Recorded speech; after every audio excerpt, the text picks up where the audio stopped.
ಹಾನಗಲ್ ಪಟ್ಟಣದಲ್ಲಿ government hospital ಪಕ್ಕದಲ್ಲಿರುವ ಗುರು ಭವನದಲ್ಲಿ ರೇಣುಕಾ ಎಸ್ ದಂಡಾಧಿಕಾರಿ ಅವರಿಗೆ ಅಭಿನಂದನಾ ಸಮಾರಂಭವನ್ನ ಹಮ್ಮಿಕೊಳ್ಳಲಾಗಿತ್ತು.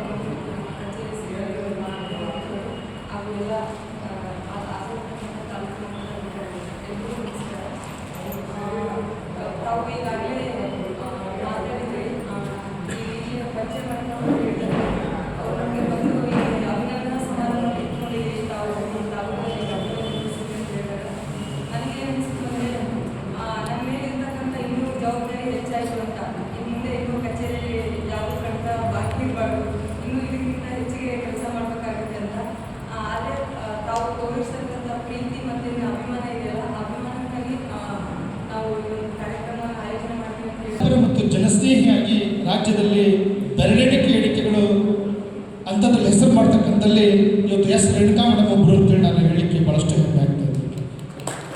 ಅದಕ್ಕೆ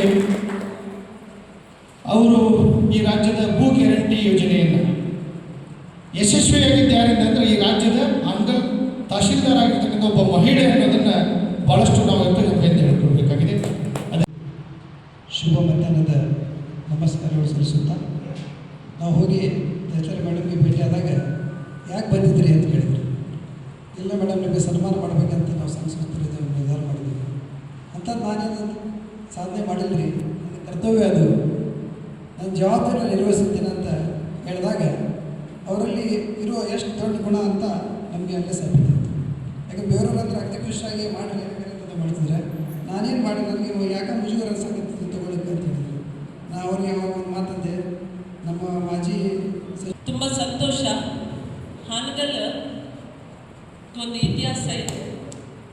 ಇಲ್ಲಿ ಧರ್ಮ ನದಿ ಇದೆ. 7,600ಕ್ಕೂ ಜಾಸ್ತಿ ಹೆಕ್ಟೇರ್ ಭೂಮಿಗೆ ನೀರನ್ನು ಕೊಡುವಂಥ ಒಂದು ಧರ್ಮ ನದಿ ನಮ್ಮ ತಾಲೂಕದಲ್ಲಿ ಹರಿತದೆ.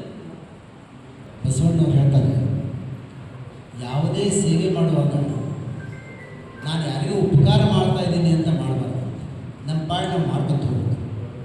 ಸೇವೆ ಮಾಡಿದ್ರೆ ನೆನಪು ಹಾಕಬೇಕು. ಆವಾಗ ಭಗವಂತ ನೀ ಏನೇನು ಅಪೇಕ್ಷೆ ಬಿಡ್ತೀವಿ ಅದನ್ನು ಕೊಡ್ತಾನೆ. ಬಹುಶಃ ಈ ವಚನಕ್ಕೆ ಅತ್ಯಂತ ಭಾರತೀಯ ಕೃಷಿ ಕಾರ್ಮಿಕರ ಜಿಲ್ಲಾ ಅಧ್ಯಕ್ಷರು ಸೋಮಶೇಖರ್, ಪತ್ರಕರ್ತರ ಸಂಘದ ಅಧ್ಯಕ್ಷರು ಮಾರುತಿ ಶಿಡ್ಲಾಪೋತ್ ಸರ್, ರೋಶಿನಿ ಸ್ಕೂಲ್ ಸಂಸ್ಥಾ ಸದಸ್ಯರ ಅನಿತಾ ಡಿಸೋಜಾ, ಕರ್ನಾಟಕ ರಕ್ಷಣಾ ವೇದಿಕೆ ಸ್ವಾಭಿಮಾನಿ ಸೇನೆಯವರು, ಆಫೀಸರ್ ಜಗದೀಶ್ ವೈಕೆ, ಪ್ರಗತಿಪರ ಸಂಘಟನೆಯವರು ಹಾಗೂ ಉಪಸ್ಥಿತರಿದ್ದರು. ವರದಿ ಮಯೂರ್ ರಾಯ್ಕರ್, ಹಾನಗಲ್, ಶ್ರೀ ಟಿವಿ ನ್ಯೂಸ್.